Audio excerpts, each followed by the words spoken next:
सन्तु सब्बरोगो विनाशतु माते भवत्वन्तरायो सुखी दीर्घायुको भव भवतु सब्बमङ्गलं रक्षन्तु सब्बदेवता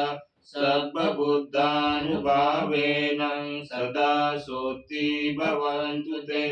भवतु सर्वमङ्गलं रक्षन्तु सर्वदेवता सर्वधर्मानुभावेन सदा सोत्ति भवन्तु ते भवतु सर्वमङ्गलं रक्षन्तु सर्वदेवता सर्वसङ्गानुभावेन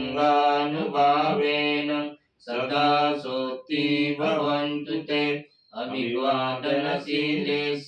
नित्यं वद्धापचारिणो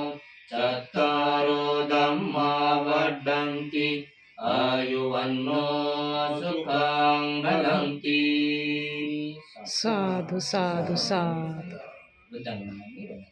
नमामि